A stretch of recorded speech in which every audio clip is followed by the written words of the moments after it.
자, 안녕하세요.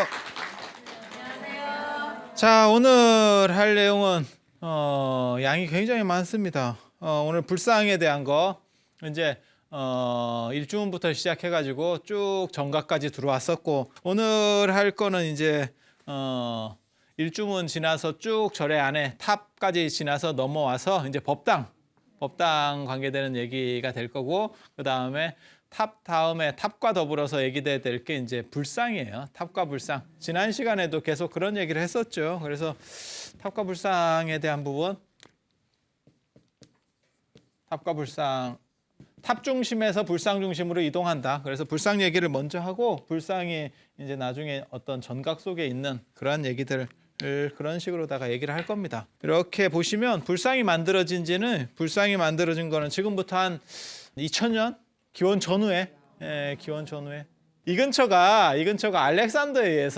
알렉산드리아에서 지금부터 한 2,300년 전쯤 되면 알렉산더의 그리스 영향을 받아요. 그리스 영향을 받아서 그리스가 여기까지 들어오고, 그래서 여기서 이제 간다라 지방에서 이제 불교 문화랑 섞여서 처음으로 불상이 만들어지는 거고, 여기서 이제 한번 만들어져서 뭐 그런 거죠. 일이라는 게 그런 거예요. 스마트폰 한번 만들면 금방 이렇게 약간 저게 괜찮겠는데 이러면 또 다른 게 계속 나오죠.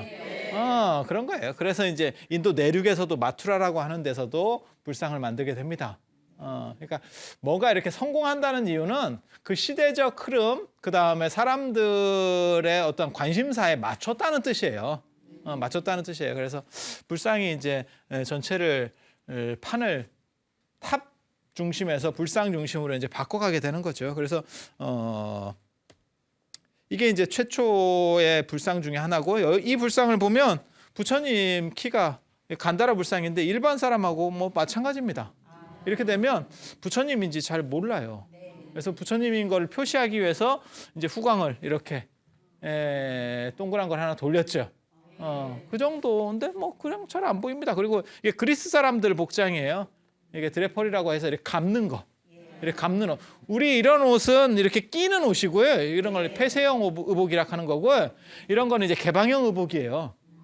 그래서 이런 거는 감는 옷이기 때문에 일교차가 심할 때 이런 옷들을 주로 입죠. 그러면 더우면 약간 이렇게 반쯤 내려서 걷고, 그 다음에 이제 추우면 양쪽을 다 이렇게 씌우고 이렇게 그렇게 덮으면 돼요.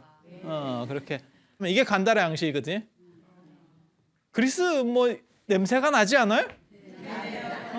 이게 포디면 이게 냄새도 날 거예요. 그리스 냄새. 근데 그리스 촌동네 양식입니다. 정확하게 말하면 그리스 촌동네.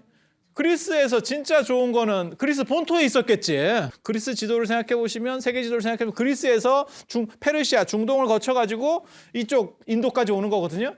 그러면 여기까지 오면 문화가 많이 퇴락하겠죠. 그래서 아주 좋은 건 아니에요.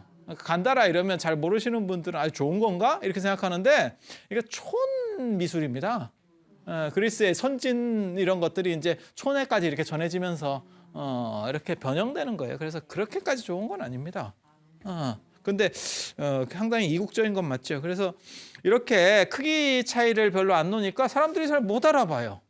그래서 그 다음에 이렇게 보면 크기 차이가 확실하죠.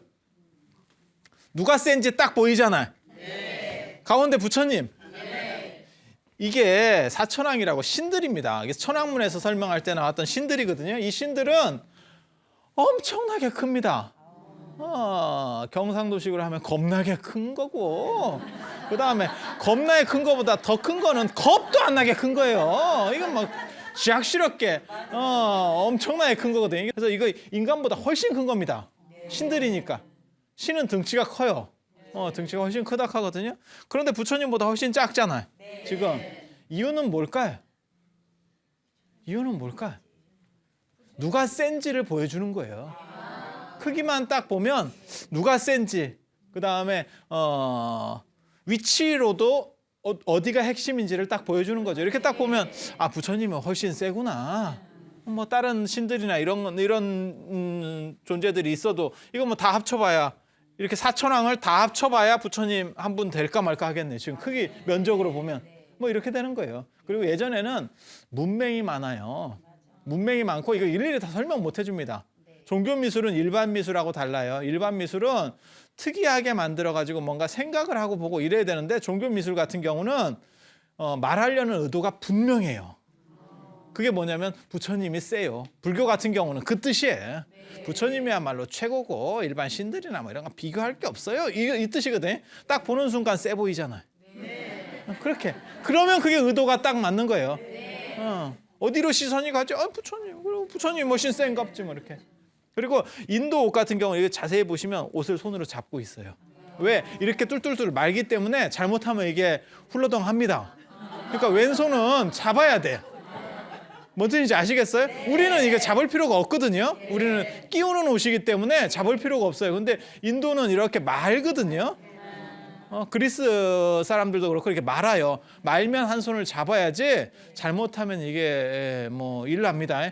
그래서 율장에 보면 바람 불 때 조심해라 이런 것도 있어요. 바람 불 때 이렇게 후루룩 하면 이게 속옷을 안 입거든요. 더운 지역은 속옷을 안 입습니다. 덥잖아. 40도, 50도, 55도까지 올라가거든요. 그리고 옛날에는 아주 옛날에는 천이라는 게 귀해요. 천은 고대로 올라갈수록 더 비싸지거든요. 일일이 하나씩 이렇게 짜니까 그러니까 안 입어도 될 정도면 안 입는 게 낫죠. 그러니까 지금하고는 다른 거예요. 그리고 추운 지역 사람들이 옷을 켜켜 입는 거지 더운 지역은 뭐 안 입으면 시원하고 좋지 뭐. 좀 허전할 수도 있는데 그건 입다가 안 입었을 때 허전한 거고 계속 노상 안 입으면 허전한지 몰라요. 그래서 나무 위에 올라가지 마라 뭐 이런 계율도 있어요. 그래서 이런 거 이제 부주의한 사람은 잡고 있다가 이게 놓치는 수도 있어요. 그러면 이게 또 이게 놓쳐도 그냥 확 흘러내리진 않아요. 근데 바람 같은 게 이제 불면 이제 이게 아다리가 맞으면 이게 민망해지는 거지. 그래서 부처님이 뭐라고 말씀하셨냐면 고리를 달아라. 가사에다가 고리를 달아서 이렇게 잘 묶도록 해라. 이런 얘기들이 율장에 나온다고요. 그래서 이 손 잡는 거는 아주 재밌어요. 이거 왼손을 딱 잡는 거. 요거 아주 재밌는 거거든요. 계속 보세요. 이 간다라 불상. 멋지죠? 그렇지 않아요? 이제 특징 중에 하나는 초기 광배에는 문양이 없다는 거 하나하고 그다음에 왼손은 계속 옷을 잡고 있는 거예요. 자세히 보시면 이렇게 한쪽 잡고 있는 거예요. 틀어주고 있는 거고 오른손을 이렇게 내미는 장풍형 부처님이라고. 이게 인사받아 주는 겁니다. 그러니까는 신도들이나 이런 제자들이 와가지고 이렇게 인사를 하면 부처님이 이렇게 딱 하면 이게 받아주는 거예요. 이게 아마 아리안족 인사법일 거예요. 그래서 이게 나중에 히틀러한테도 가서 히틀러도 이렇게 하는 거거든요. 이게 어떤 아리안족 인사법하고 관계될 거예요. 그래서 지금도 저렇게 합니다. 인도 사람들. 윗사람이 밑에 사람한테 하면 그래 이렇게. 왼손은 절대 내밀지 않습니다. 왼손을 내밀지 않는 이유는 뭐냐면 오른손은 밥 먹는 손, 왼손은 인도는 이렇게 뒷일 처리를 해요. 그래서 이거 왼손을 내밀면 이게 굉장한 신뢰입니다. 오른손 왼손이 완전히 구분이 돼요. 우리는 뭐 그런 게 별로 없죠. 그다음에 걔네는 이렇게 손으로 먹으니까 이게 먹는 손하고 닦는 손하고 구분이 돼요. 그래서 이제 오른손 이게 장풍 부처님이 나오기 시작하는데 손이 깨져서 그러는데 그리고 이제 수염도 맨 처음에는 있다. 이 간다라 불상은 한 40대 중년 남성을 모델로 해요. 모델로 해요. 그렇게 수염도 있고. 근데 부처님은 수염이 없습니다. 깎았지. 없다는 뜻이 뭐 그런 뜻이 아니고 여기도 똑같지. 지금 왼손으로 옷을 잡고 자세히 보세요. 왼손을 그냥 내린 게 아니고 옷을 잡고 있어요. 그죠? 구도는 똑같죠? 여기도 여기 부처님 이제 장풍 제대로 쏘시잖아요. 손바닥에 이렇게 딱 장풍 마크도 있고 저 법륜이라고 합니다. 법륜 진리의 마크예요. 그래서 이제 모든 그러니까는 뭐라 할까 다른 종교들을 다 굴복시킨다 이런 의미라고 보시면 돼요. 그리고 이게 지금 나르는 겁니다. 부처님이 원래 하늘을 나르는 부처님이에요. 이렇게 어깨에 뭐 불이 난다, 그다음 밑에서 물이 나온다, 하늘에 날아가지고 신통 보일 때 아라한의 18신통이라는 게 있어요. 아라한의 뭐 그런 게 있습니다. 복잡한 게 있습니다. 그래서 그 신통 보이는 모습들을 이렇게 보여드리는 거고 그 다음에 수염이 점점점 나중에는 없어져요. 그러면서 약간 이렇게 웃는 것 같은 옛날 고풍스러운 미소 뭐 이렇게 바뀝니다. 여기는 이제 마투라 불상. 마투라 불상. 마투라 불상은 내륙 쪽에 간다라 쪽 같은 경우는 약간 아저씨풍이에요. 중년 남성풍이고 이 마투라 불상 같은 경우 이게 청년풍입니다. 이게 16세 이런 모습을 가지고 했거든요. 그러니까 그래서 당당하죠. 당당하고 이게 덥다는 걸 알 수 있어요. 더우니까 이쪽은 아까 이 간다라 같은 경우는 추우니까 옷 자체가 약간 두꺼워요. 그러니까 몸선이 뚜렷하게 안 나오거든요. 근데 마투라 같은 경우는 더우니까 배꼽도 보이고 찌찌도 보여요. 아니 지금 옷이 이렇게 내려간 거거든요.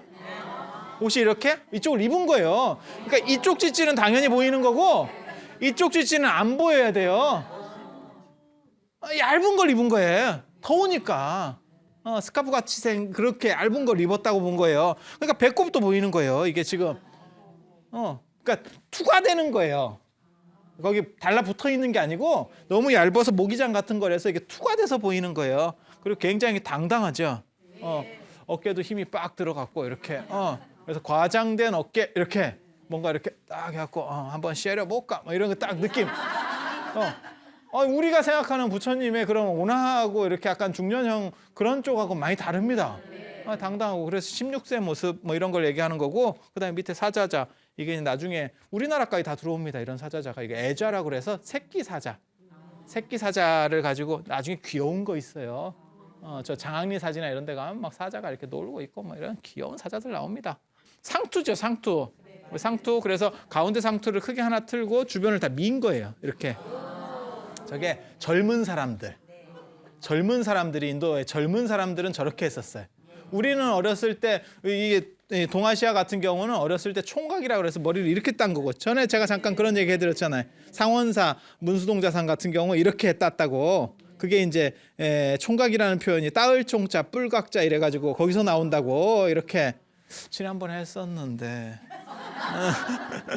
근데 인도 젊은 사람들은 이렇게 묘사를 해요. 그래서 이게 젊은 모습으로 했기 때문에 이런 묘사가 나오는 거고 이게 이제 나중에 변화되면서 지금 요즘 부처님 머리 같이 이렇게 파마 머리로 전체적으로 바뀌는 겁니다. 근데 내륙 쪽은 더우니까 옷이 얇다는 거 하나, 그 다음에 젊은 모습으로 당당하게 나온다는 거. 여러분들은 어때요? 젊은 모습이 좋은가요?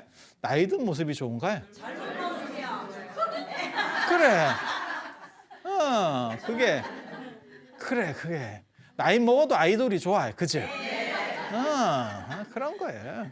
그래서 이게 사람이 미감이 달라요.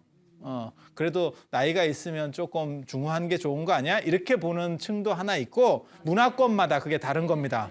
문화권마다 다른 거예요. 그래서 그렇게 보시는 분들도 있고 젊은 걸 좋아하는 분들도 있고 그래요. 근데 인도 사람들은 젊은 걸 좋아해요. 그게 유목문화입니다.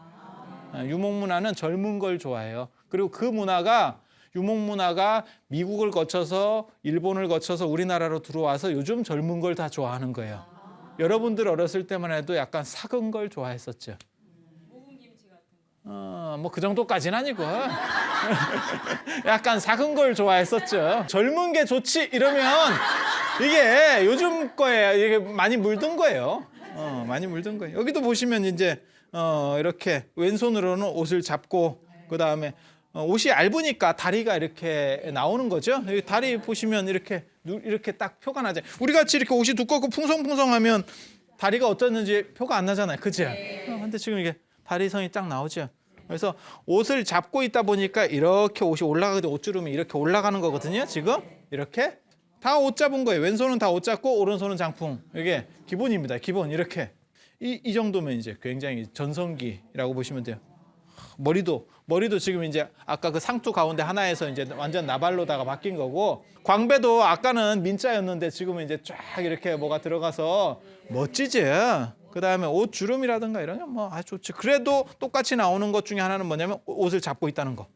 이렇게 잡은 거예요 지금 이렇게 잡고 있는 거예요. 자세히 보시면 그리고 다리 같은 거 이렇게 보이는 걸 보면 얇은 걸 입었다는 걸 알 수 있죠.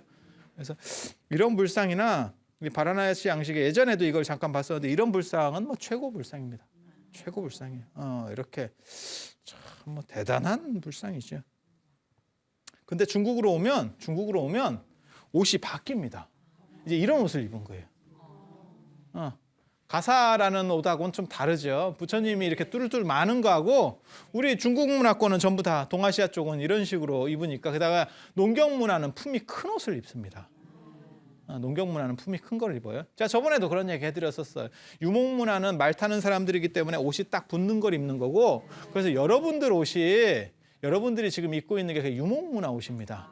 그래서 옷을 입고 있어도 몸을 알 수 있으면 그게 유목 문화 옷이라고 보시면 돼요.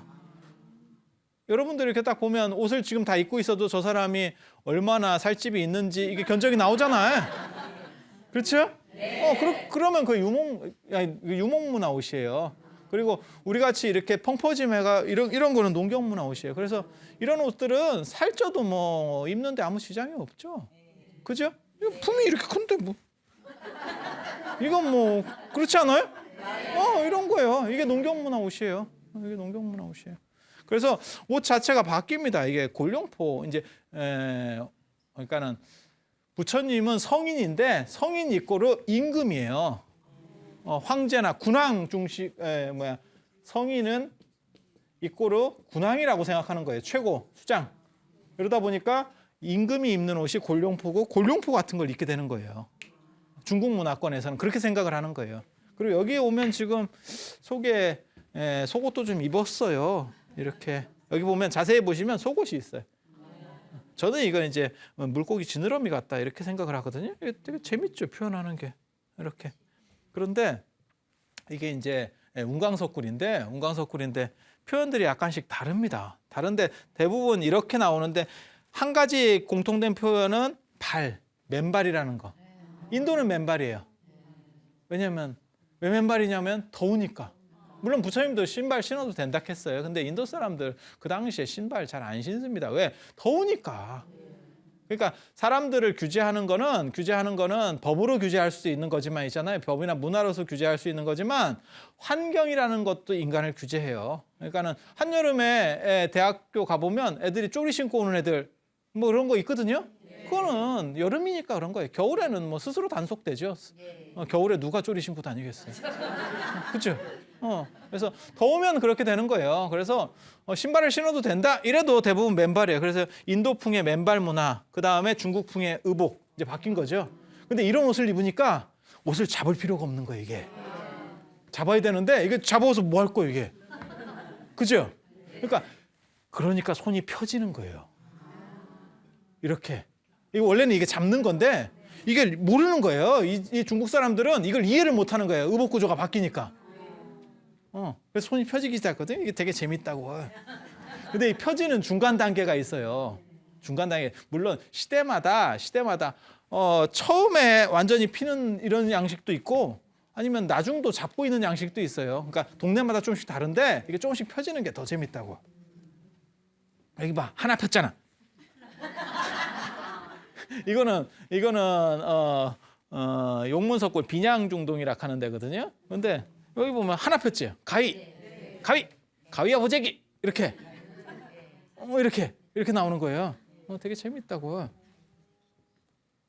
여기 서산마의 삼존불이거든요. 그 뭐 백제 미소 저거 해가지고 그 동작화상 같은 여기는 지금 2개 폈잖아. 그렇잖아 손이. 2개 폈잖아. 2개 폈잖아. 그러니까 원래는 이게 주먹이고 주먹에서 지금 그러니까 가위바위보가 다 나오는 거예요. 이거 보재기 주먹에서 시작해가지고 이렇게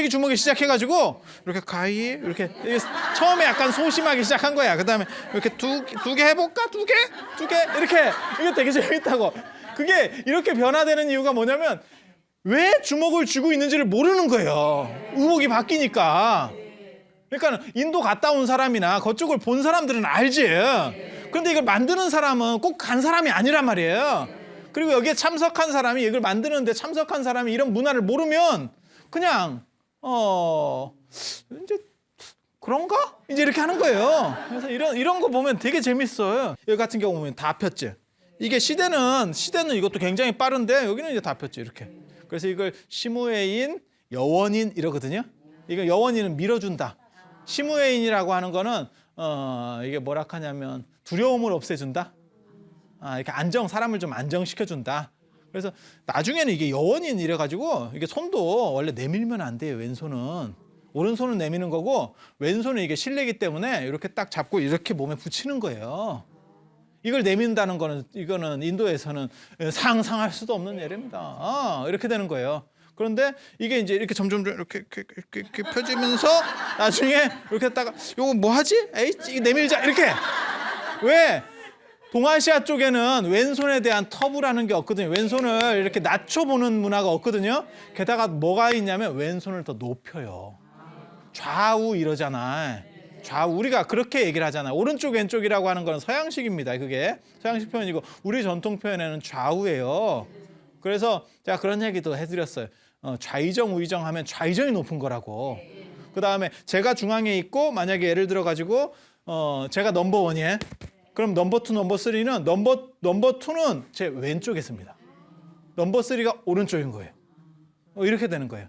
그 제가 전에 그런 얘기를 했었는데 내 오른팔과 같은 사람이라고 했을 때 그 사람이 넘버 투를 얘기하는지 넘버 쓰리를 얘기하는지 불분명하다.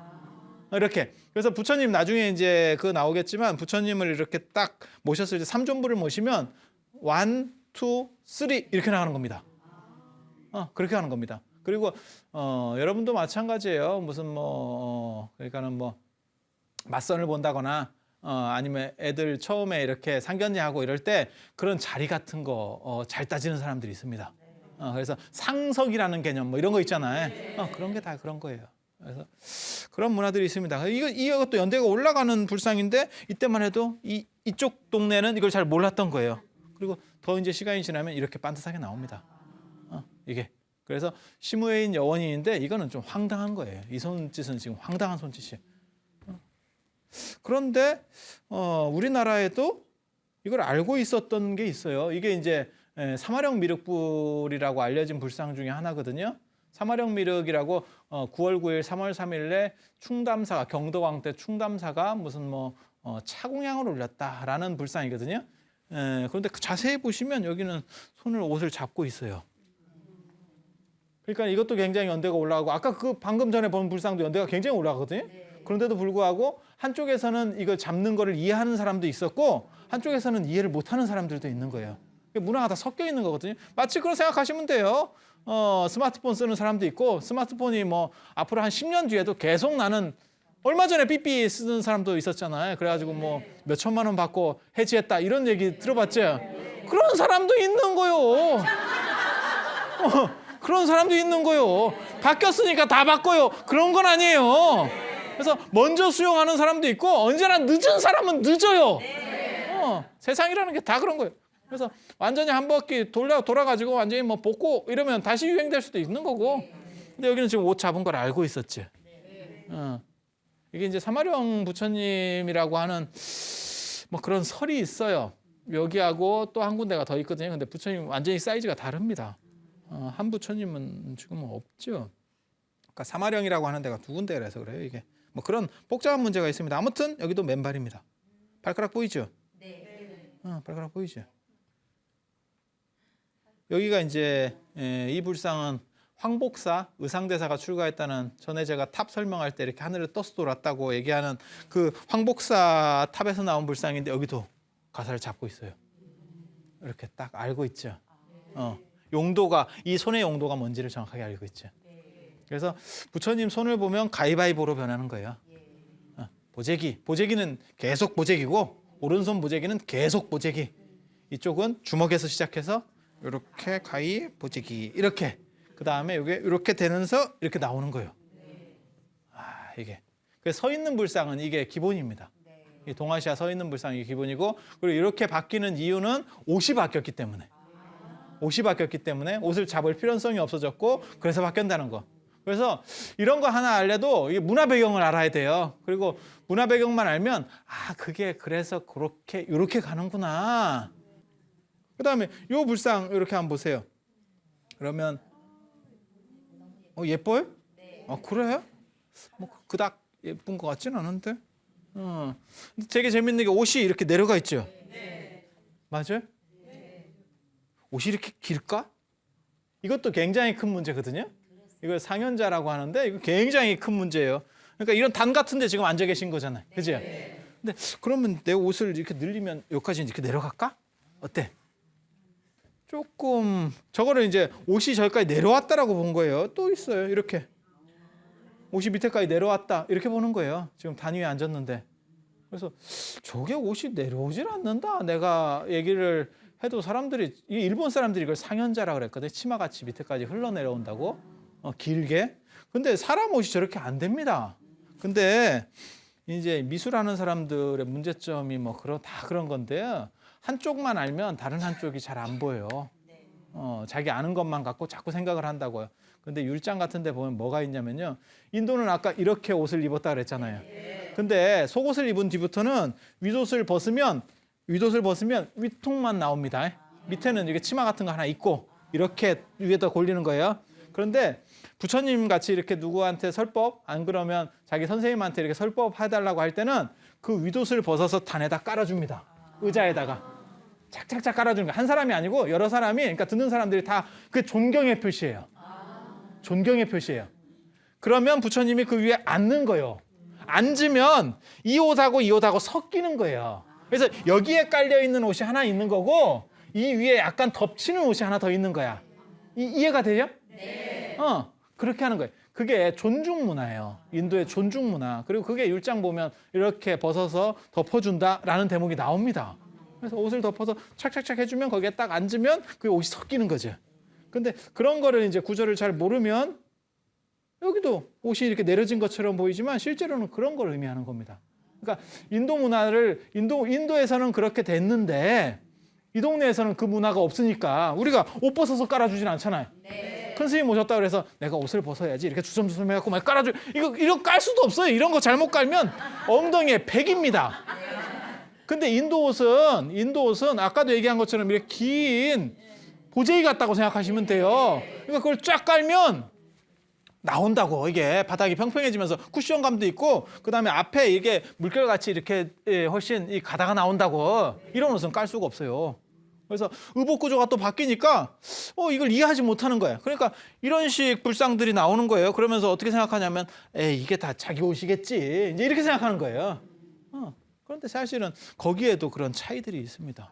거기에도 그런 차이들이 있어요. 이것도 황복사 부처님, 그 황복사 탑에서 나온 불상이에요. 금이 좋긴 좋지요. 그대로 나오지 깨끗하지. 세상이 좋은 거예요. 그 다음에 이제 불상하면 기본적인 거 몇 가지 이제 가르쳐 드릴 거예요. 이게 비로자나 부처님이에요. 비로자나 부처님. 부처님 중에서 법신이라고 하는 거예요. 법신. 그러니까는 진리의 부처님, 최고의 부처님 이렇게. 진리 자체라고 보시면 돼요. 진리 자체, 진리의 부처님. 그래서 전체 부처님 중에서 대장 이렇게 보시면 돼요. 그래서 지금 어떻게 하고 있는지 손을 이렇게 보시면요, 손을 어떻게 하고 있는 이게 이렇게 하는 겁니다. 이렇게 이게 중생을 부처님이 감싼다는 거예요. 이렇게 인도 사람들은 오른손 중심이기 때문에 오른손으로 감싸는 거예요. 왼손을 이렇게 한번 해보세요. 이렇게 하면 이게 되게 재밌다고. 근데 이게 사람들이 잘 몰라요. 그냥 이렇게만 잡고 있으면 이게 좀 애매하거든요. 어떻게 잡았는지 모르는 거예요. 그리고 이렇게 해갖고 이렇게 돌리면 돼요. 그런데 이게 재밌는 게 여기 손을 잘 안 대니까 여기도 지금 여기는 이렇게 잡았다기보다는 그냥 이렇게 줬다고 보면 돼요. 지금 잘 안 되니까 대충 하는 거예요. 지금 이해가 돼? 복잡하거든. 지금 손 처리하기가 철불인데 여기는 더 재밌어. 뭐가 재밌을까요? 한 손가락이 굉장히 긴 것도 있지만 자세히 보세요. 손이 바뀌었잖아.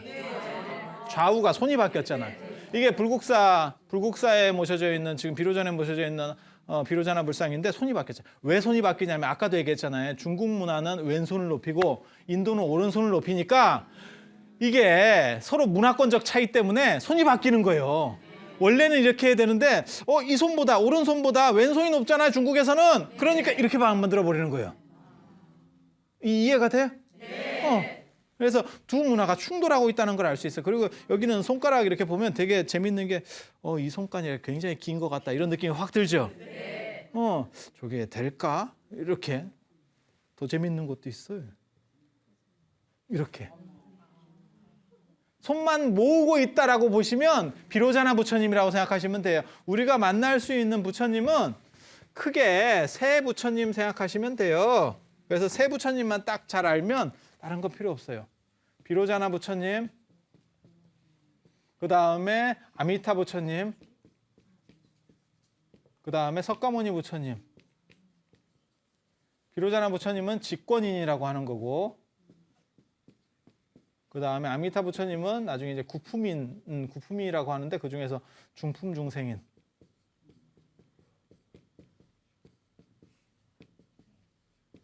석가모니 부처님 같은 경우는 이게 항마촉지인이거든요. 이게 아주 재밌다고. 그래서 직권인이라는 건 손을 말아주고 있다는 뜻이에요. 이렇게 손을 말아주고 있다는 뜻이고, 요 부처님은 저기 고창 선운사 부처님인데, 그래서 이렇게 생각하시면 돼요. 직권인은 가슴에 손을 모으고 이렇게 하늘 쪽으로 가슴에 손을 모으고 있다 이렇게 생각하시면 돼요. 손만 모으고 있으면 무조건 비로자나 부처님 이렇게 생각하시면 돼요. 그렇게 해서 지금 여기는 약간 응침 자세 이런 거 이렇게 약간, 근데 되게 재밌는 게 손을 끝까지 잘 보세요. 야, 이거 기가 막히지. 손을 어떻게 이렇게 할까? 어떻게 이렇게 할까? 막 이렇게, 이게 불가능하죠. 그러니까 이런 표현들을 잘 이해를 못하니까 이제 점점 약간 이렇게 변형되는 거예요. 잘 모르니까 그냥 눈썰미로 봐가지고 그랬던 것 같아 이렇게 해서 만들다 보니까 이렇게 되는 거예요. 그래서 이거 굉장히 재밌다고. 놀랍지. 손가락을 어떻게 저렇게 묘사할 생각을 할까? 이렇게 되는 거지. 그 다음에 이게 아미타 부처님. 아미타 부처님은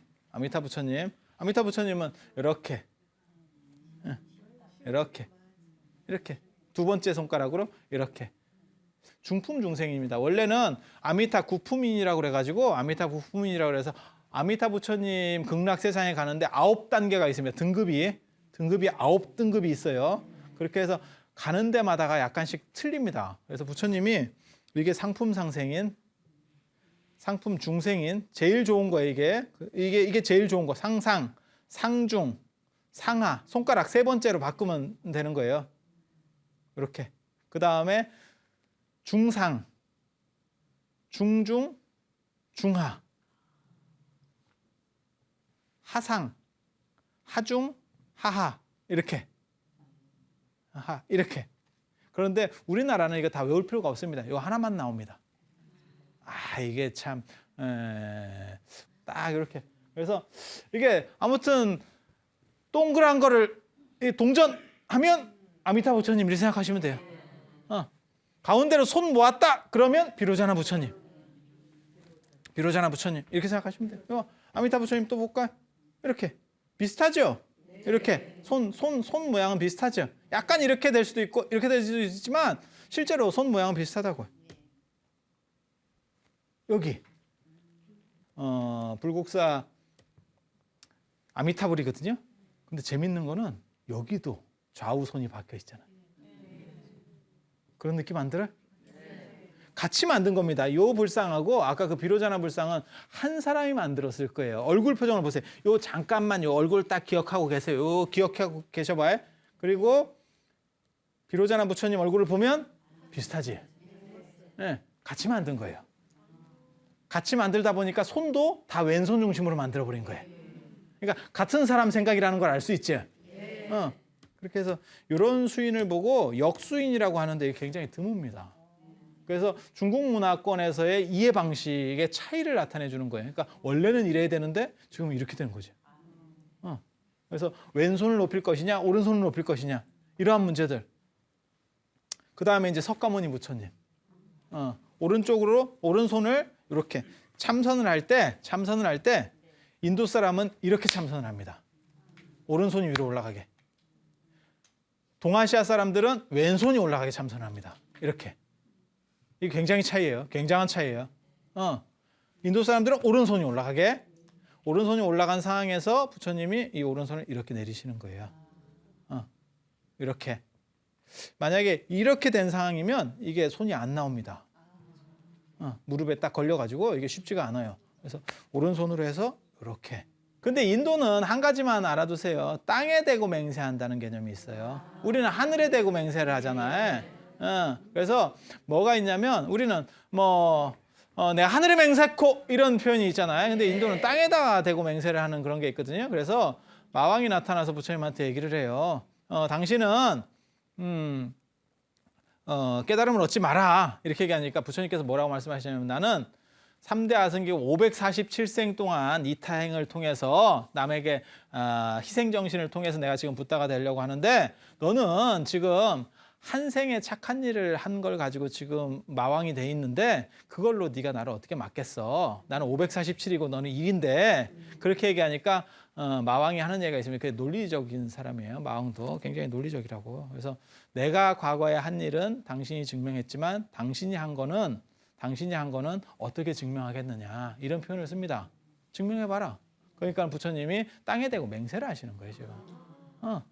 나는 끄떡없다. 내 말이 사실이다. 그래서 지금 그 자세입니다.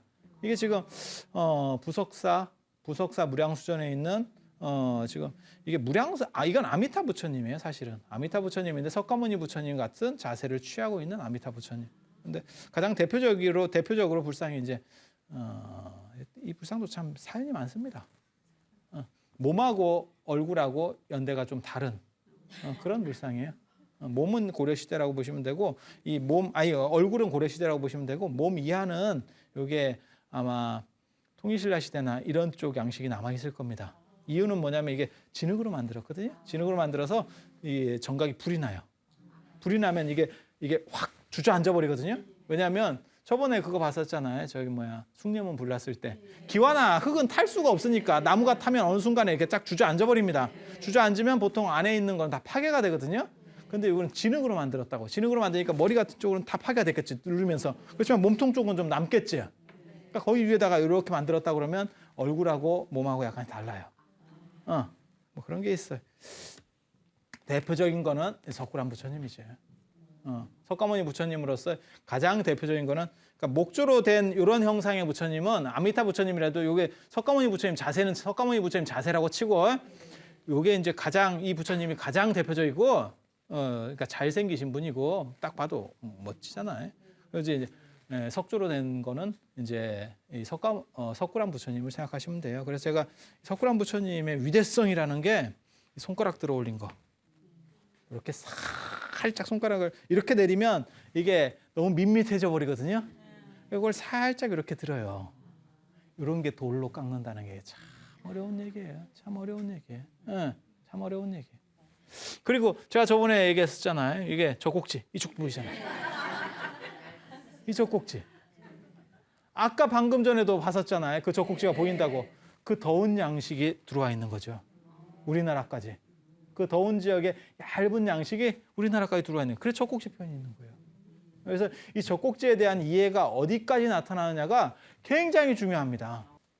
이게 재밌는 게 이 석굴암 부처님만 사실 이 젖꼭지가 있는 게 아니고 젖꼭지가 어떤 흐름이 있어요. 양식의 흐름이. 지금 젖꼭지 보이죠? 네. 석굴암 부처님의 특징 중에 하나가 뭐냐면 이 젖꼭지하고 입술이 빨갛다는 거하고 그다음에 눈에 파란색이에요. 부처님이 파란색 눈동자를 가지셨거든요. 그래서 감목이라 그래요. 감색, 감청색 눈동자.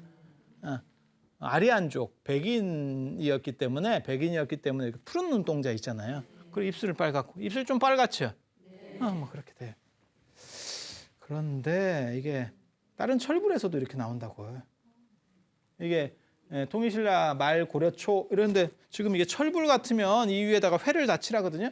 철은 이게 통일신라 시대 때나 고려 초 때 이게 지방 정권에서 지방의 이제 군사 정권들에서 이제 만드는 게 철불인데 이게 몸이 거칩니다. 거치기 때문에 여기다 회칠을 다 해야 돼요. 회칠해서 개금하면 깔끔하게 나오거든요. 지금 이 상태로는 너무 좀 그렇죠. 근데 여기 보면 그 안에도 젖꼭지가 나온다고.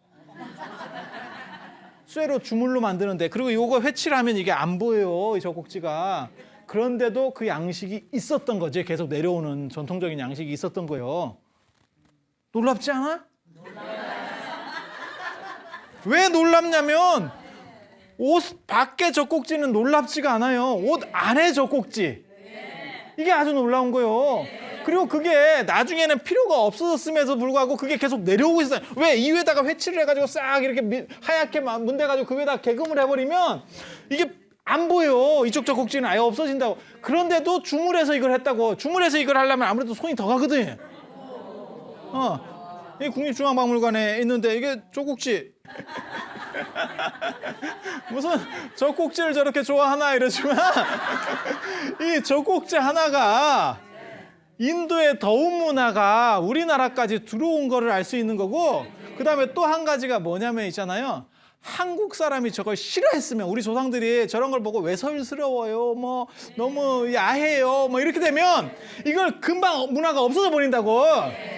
네. 그런데 우리나라 사람들의 심성 구조에는 섹시한 걸 좋아하는 구조가 있기 때문에 저게 계속 내려올 수 있다는 걸 얘기하는 거예요. 그게 우리나라 문화였었어요. 그러니까 지금 조선을 거치면서 남녀 차별이고 그다음에 뭐 남녀가 폐쇄적으로 남녀 칠세 부동석 뭐 이런 거 있잖아요. 그런 문화가 아니에요. 우리가 훨씬 더 개방적인 문화였었어요. 그래서 그러한 거를 이 유물로 알 수 있는 가장 대표적인 게 이런 젖꼭지라는 거예요. 사람들이 다 좋아한 거예요. 젖꼭지를 다 좋아한 거예요. 그러니까 불상 중에는 요 가사를 더 당겨가지고요, 이렇게 올리는, 조선시대 불상은 이렇게 올립니다. 젖꼭지 위로. 이쪽 젖꼭지만 덮는 게 아니고 이쪽 젖꼭지도 이렇게 덮어요. 어디 젖꼭지를 내는 거냐는 거지, 조선시대 인식에서는. 근데 이때만 하더라도 요거 까고 여기도 깐다고 지금. 그러면 거기에는 한국인의 정서적 미감이라는 게 내려오는 게 있다니까. 그래서 두 가지를 알 수 있다니까. 인도에서부터 내려오던 얇은 옷의 전통 플러스 한국 사람들은 약간 야한 걸 좋아한다. 그래서 그런 것들을 같이 살펴볼 수 있다는 거. 그런 얘기를 하고 싶은 겁니다. 그리고 왜 이걸 계속 강조하냐면 내가 찾았어. 저 젖꼭지 내가 특허네.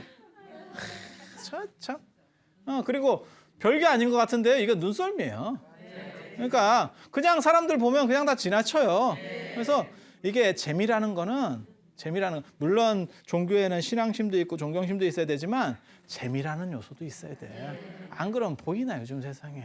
그래서 그런 거를 다 한꺼번에 생각해 볼 수 있는 그런 게 됐으면 좋겠습니다. 오늘은 또 시간이 다 됐으니까 이상 마치고 다음 시간에 또 이어서 할 수 있도록 그렇게 하겠습니다. 자, 감사합니다.